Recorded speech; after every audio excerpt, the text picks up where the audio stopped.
Web3 founders and executives, let's talk about the best opportunity in 2025 to grow your Web3 startup. And real quick, it is founder-led marketing. What the heck is founder-led marketing? Maybe you've heard the buzzword before, and there's a good reason. Well, in Web3 marketing, the landscape is more competitive than ever. Gone are the days when we could just have that first mover advantage, and the industry has really matured. You can't just, slap together a pitch deck and just get a bunch of funding these days. Most blue ocean opportunities are absolutely saturated, and to stand out, you got to compete on multiple different fronts. You got to compete on features, and you got to compete on marketing. And personally, in this presentation, I'm not going to be able to help you fix your features. So let's just focus about marketing, because also, if the marketing stinks, ain't nobody going to come to the features anyway. All right, so a quick background on myself. Why am I even qualified to talk about this subject? I've got 9 years at Google, BlackRock, head of comms at the HiveMapper Foundation, helped ZRG, the times. We worked with a bunch of clients, so you can read through that on your own time. Then let's talk about the two major marketing challenges that exist in Web3. So one, there are limited acquisition channels. Unfortunately, we don't have the luxury of extensive paid media channels like we do if we were running like an e-com shop, as an example. Organic content in this environment reigns absolutely supreme. And then, heck, face it. There are a lot of skeptical buyers out there. I myself am skeptical. I don't click on a lot of links these days. So Web3 audiences have seen it all. They've seen rug pulls. They've seen failed projects. They've seen way more hype than probably any other consumer market. So trust isn't given. It's absolutely earned in this industry.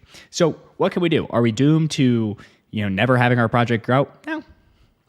But there are a few things we cannot do. We cannot remain anonymous and hide behind a stupid brand account or some mascot. We have to be out in the public. So animosity in this low trust environment is no longer an option, but there is a solution. So a Sprout social study found that 82% of consumers are more likely to trust a brand with a visible, let me say that one more time.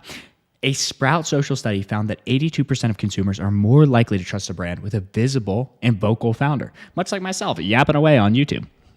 So what is founder-led marketing? Well, what does it do for us? Well, it fosters organic engagement, and two, it humanizes the brand, because people, when they see, let's say, building Web3, they don't probably feel that much. But when they see my face, maybe they have good associations with it. So in Web3, we're trusted at premium. Founder-led marketing isn't optional. It's survival. Look at projects like Base, where Jesse is always on the timeline. Look at Helios, always on the timeline with Mert.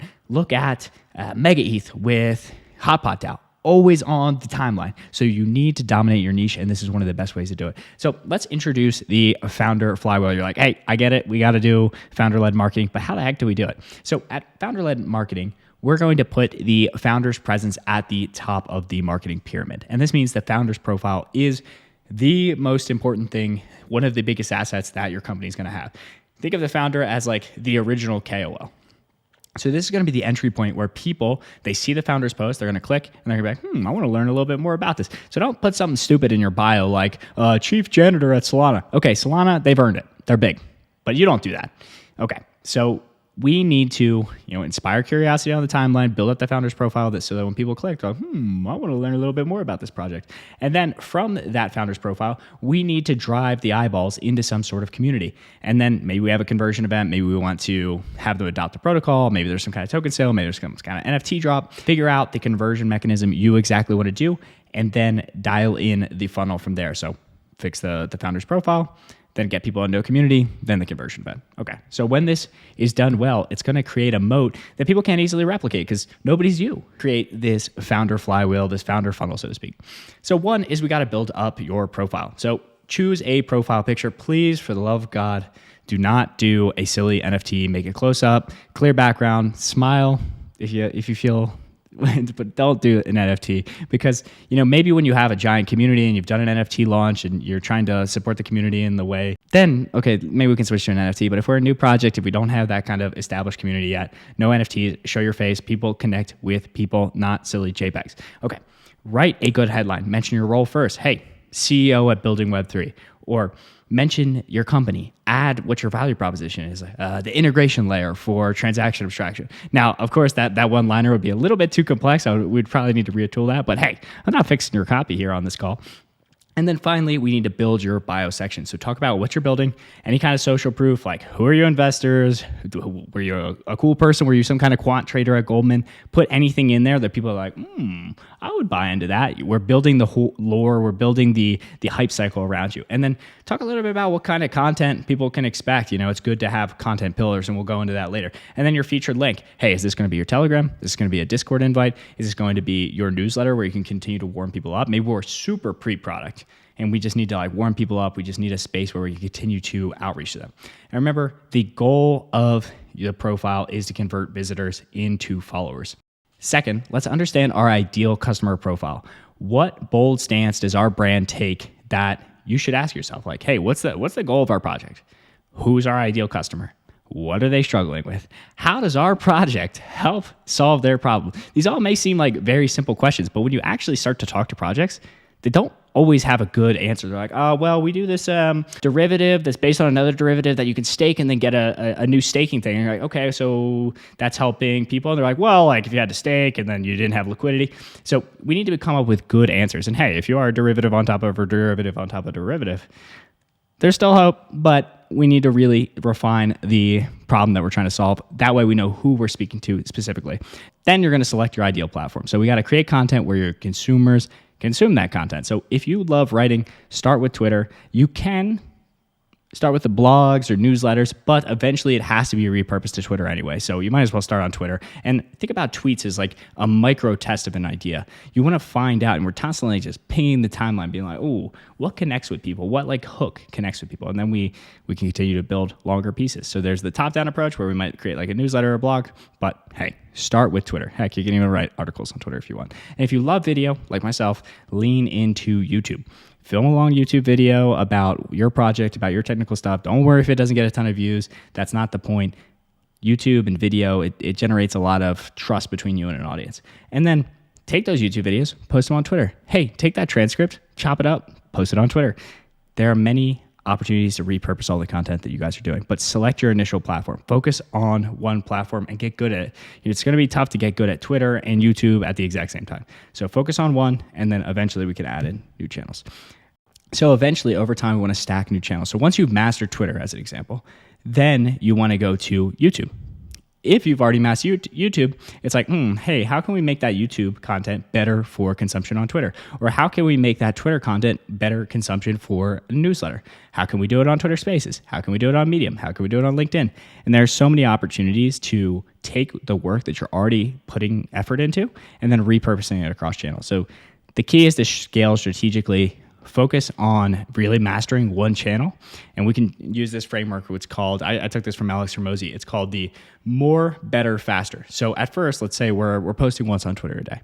And then we're saying, okay, so what could we do more of that? Could we post 3 times a day? And then we'll see the effects of that. And we're like, okay, well, now we're posting 3 times a day. Well, could we make those 3 posts more effective? Because now we post 3 times a day. 1, we should be getting better at writing. And 2, we should have triple the sample size as to what is being effective there. It's like, okay, can we make those 3 posts better? And then it's like, okay, well, we made those 3 posts better. And we're like, okay, well, now to make 3 really good posts per day, let's say it takes us an hour. And then we're like, okay, well, how can we make it faster? Can we, hire a ghostwriter? Can we teach somebody else how to do this? Can we, improve our capture mechanism? Can we make some kind of templates so that we're easily writing these? Boom. And that's the faster approach. And then once we've nailed those 3 cycles, we're doing it, we're doing more, we're doing it better, and we're doing it faster, then we can add in a new channel. So scale strategically, really refine the medium, and then expand from there. And next, we need to focus on our content pillars. So think about your content pillars as these are the things you always come back to. So this way you're not staring at a blank screen. You're like, oh, I have no idea what I'm going to write today. Boom. No problem. What we're going to do is we're going to pick your content pillars for you. So your content pillars are the foundation of your founder flywheel. So you're going to pick 2 to 3 topics that you think you can write about consistently. So this is going to be your expertise. Hey, if your project's about rollups, you should probably be talking about rollups a lot. And then maybe it's okay, interoperability. Maybe there's something about, chain abstraction in there. So pick your expertise, or maybe you're like a DGen trader.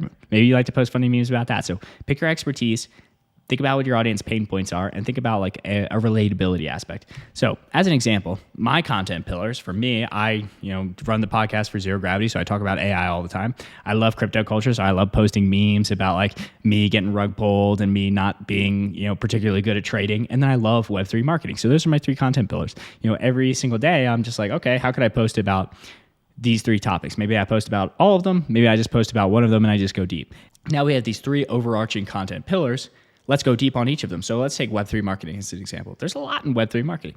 There's ads, there's events, there's KOLs, there's organic content marketing, like posting on YouTube, posting on Twitter, all these kinds of things. And then each one of those like sub pillars underneath the big content pillar has so many different subjects. You can talk about top of funnel ads, bottom of funnel ads, middle of funnel ads. You can talk about KOL recruitment, how to actually measure the attribution, how to not just like get totally smoked by all these KOLs just trying to sell your token immediately. So there are so many different concepts once you have these content pillars defined. All right, so once we have our content pillars, we know the channel we're using, then there's really like 2 overarching types of content that I see. And one is more educational and one is more entertainment. You can think of it like a spectrum.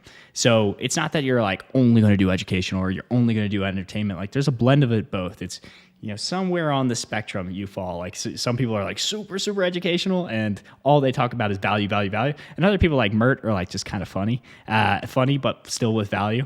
So figure out where, like if no one's called you funny in the past like 2 years, maybe we focus a little bit more on educational.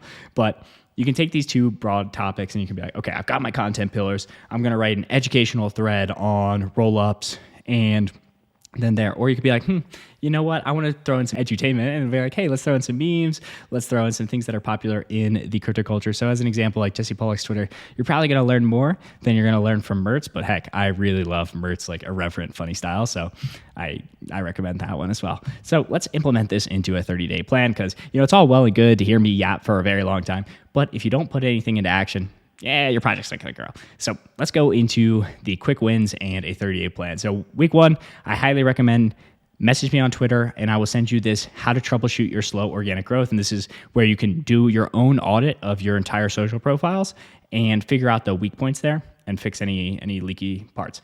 And then week 2, we're still not posting. We're like going to do our content pillars. We're going to do all of the groundwork.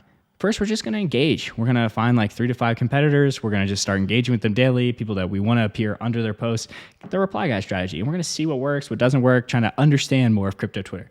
Let's say we weren't super active in the past. And then week 3, we're going to start posting 1 to 2 times per day about our content pillars. And we're going to have these kind of micro tasks, be like, okay, what's going to work? And because we're doing the reply guy strategy, people are going to see our posts, the people that were replying, they're going to start replying on our stuff. So we're going to be essentially, think about it like bootstrapping liquidity. We're going to be bootstrapping engagement for the profile. And then week 4, we're going to measure what worked. We're going to be like, this topic resonated really well. When we posted this meme, it did really well. Let's do more of that. And we continue to refine the content pillars as they go. And then the payoff say, if you commit to this for 30 days, you're going to build trust with your audience, you're going to foster an engaged community, and you're going to establish a brand as a go-to authority. But remember, people buy into people before they buy into the products. The founder funnel is how you make connections with your ideal customers and how you actually build a real community. So it's not easy to do founder-led marketing. It can take time. So you don't need to do it alone. Message me for the how to troubleshoot your slow organic social growth guide. I should be making a YouTube video about it soon, but message me on Twitter if you want that and I'll send it to you.